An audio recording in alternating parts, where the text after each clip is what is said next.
Hey everyone, Daniel here from Team Kuribrohs, and today I am bringing you Ping Zhao's top 8 deck profile from the Cardiff Regional. Unfortunately, Ping is quite busy at the moment, and as such was not available to record the profile himself.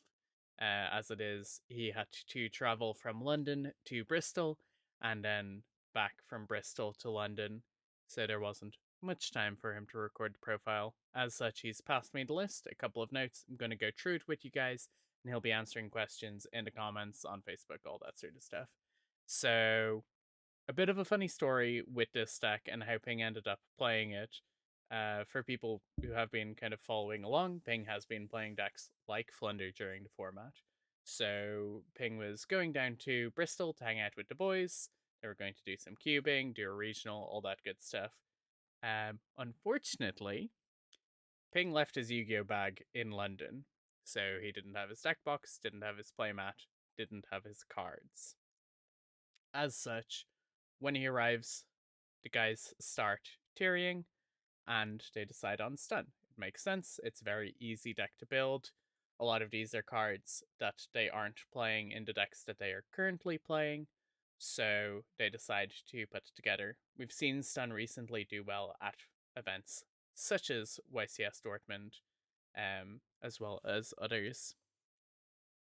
So, kind of a funny way that he ended up on the deck, and obviously it paid off for him.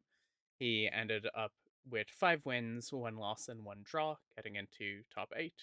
So let's just talk briefly about the deck and card choices and the general style of the deck. Even if you're not playing this deck, it's a deck style that's probably good to be aware of, even going into the new format. Obviously, you can see the list is on screen. Mystic Mine is going to be lost in the upcoming format, but a lot of what makes this deck good and playable and viable is still fully available. So first off, we have our monsters. You can kind of separate these into two types. You have the Tree Fossil Dyna and Tree Inspector border. These cards form the win condition of the deck essentially. They prevent the opponent from taking game actions and represent a clock. Obviously, Fossil Dyna is a bit more difficult to protect than Inspector Border, and that's where the trap cards come in.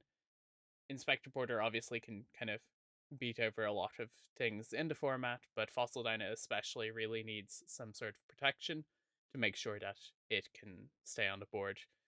Then, as well as these, you have the one Dogmatica Ecclesia. Obviously, Ecclesia is something that has been seen play in a lot of different back row decks, especially because of how powerful Nadir Servant is. So that's the monster lineup. Again, ideally in an opening hand, you want to open on Inspector Border or Fossil Dyna. I would argue that Inspector Border is probably the better card to open, but regardless, these performed well during the event for Ping. Once we get onto the spell cards' core focus is consistency, um, getting access to stun pieces, and getting access to trap cards. So, like I mentioned, we have our three Nadir servants to pair with Dogmatica Ecclesia the Virtuous. This is a really nice engine. You will look at the extra deck in a minute, but you can send Elder Entity Entus if you want to destroy a card an opponent controls. As such, Nadir Servant then gets you the Ecclesia, which can then get you Dogmatica Punishment. So it generates a lot of card advantage. Or you can send cards like Garura, Wings of Resonant Life, if you're going first to draw a card. There's a couple of different options for what you do with this, and that makes the card quite powerful. Obviously, you're not really going into your extra deck here, so the restrictions on Nadir Servant, Ecclesia, and Dogmatica Punishment aren't terribly real. Then we have Tree Pot of Prosperity and Tree Pot of Duality.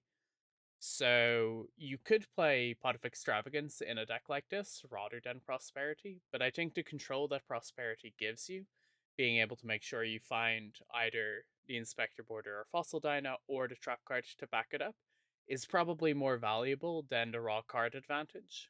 Because realistically, in most situations, because even cards like Infinite Impermanence aren't super common this format, just sticking an Inspector Border or a Fossil Dyna by itself can often be enough to end a game, making it just so that your opponent can't play.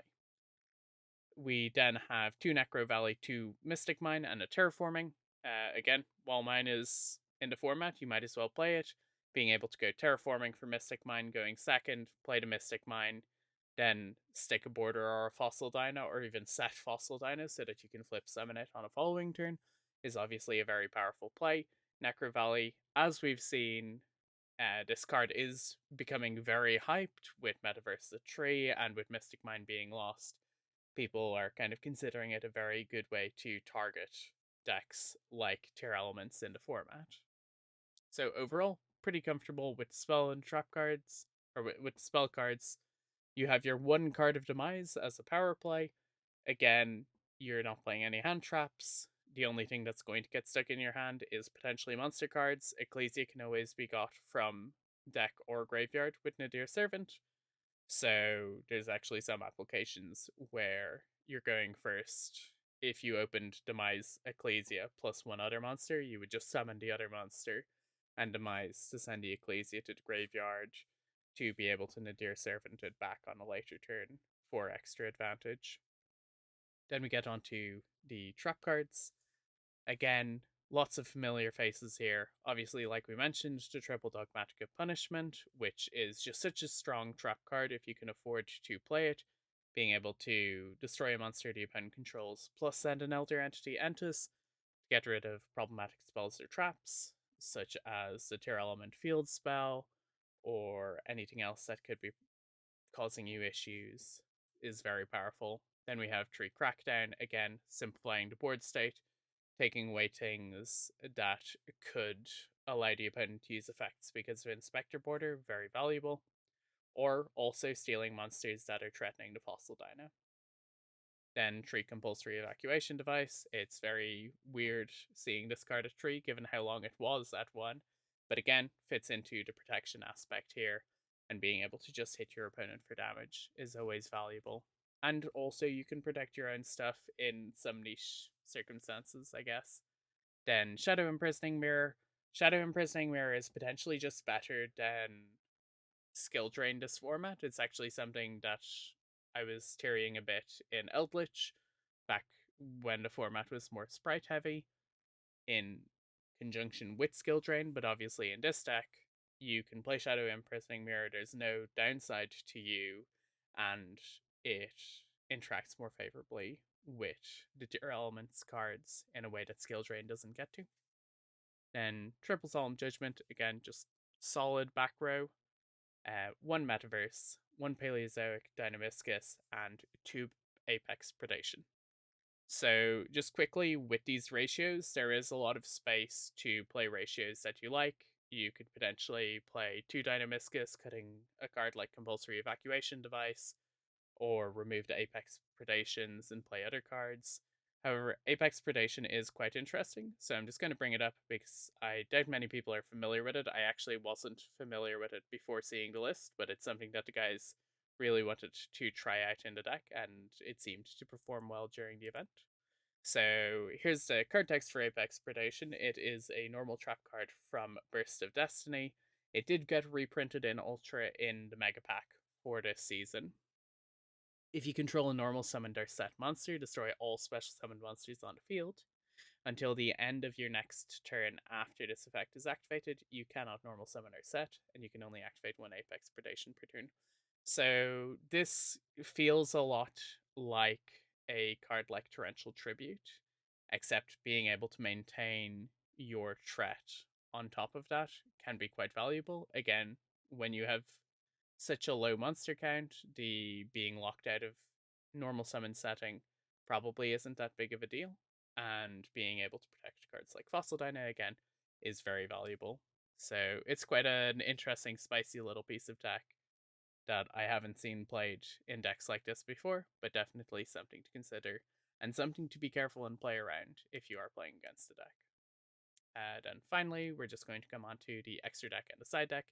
As I mentioned, you have a couple of targets for the Dogmatica Punishment in the extra deck. We have 3 copies of Ventus, 1 Garura Wings of Resonant Light, and 1 Wind Pegasus ad Ignister. In addition to that, you just have some kind of niche cards, I guess. Cyframe Lord Omega actually also can be used with the Dogmatica Punishment package. You can use Zeus to overlay on top of opponent's monsters if you have taken them with Crackdown. If an Xyz monster has attacked that turn, which can be difficult to set up, but theoretically possible.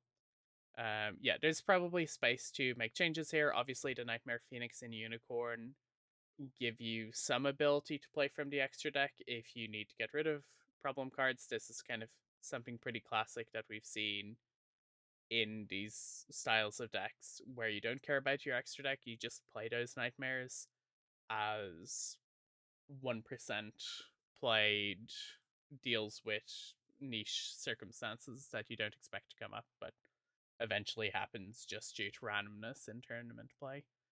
Um, and then we get onto the side deck where we see our super polymerization, which also informs a lot of the extra deck cards. Obviously, being able to side into super polymerizations to clear infinite negate boards and all that sort of fun stuff is quite good. Because we're not playing extravagance, you do just get to play one ofs rather than having to play redundant copies of extra deck cards. So that does make super polymerization a lot better than it would be in an extravagance deck. Then we have 2 copies of Gameciel, the Sea Turtle Kaiju, 2 Cosmic Cyclones, 2 There Can Be Only Ones, 3 Evenly Matched, 3 Dark Bribe, and 1 Super Dharma Karma Cannon, which I'm not entirely sure what the logic on that card was, but it is there. So, just quickly going through the matchups, Ping ended up playing against 4 tier elements, 1 Madolche, 1 Sister, and 1 Crusadia. He lost to his tier opponent, apparently tier Crime plus Sully plus Baron de Fleur. He just wasn't able to play through it, and then he drew against Madolche because they were able to just set up a 2k defense monster every turn using some of the Ishizu stuff, and Ping just wasn't able to find damage through it. So that's the deck list overall. Let me know if you like the format of this. Is it clearer than kind of setting stuff out on the table? If you have any questions, do let us know in the comments here or on Facebook, and myself or Ping will answer them in due time. And if you have any thoughts on the deck list, do you think that stun should be entirely different this format, or have you tried this deck out and think of some changes? Do let us know. Other than that, I am heading off to locals in a little bit, so I'll probably be back with more thoughts on Sky Striker tomorrow. And until then, I hope you have a lovely time. Thanks for joining for the deck profile. Be sure to congratulate Ping on his top 8 with quite an odd deck and quite unusual circumstances. And we'll talk to you again soon.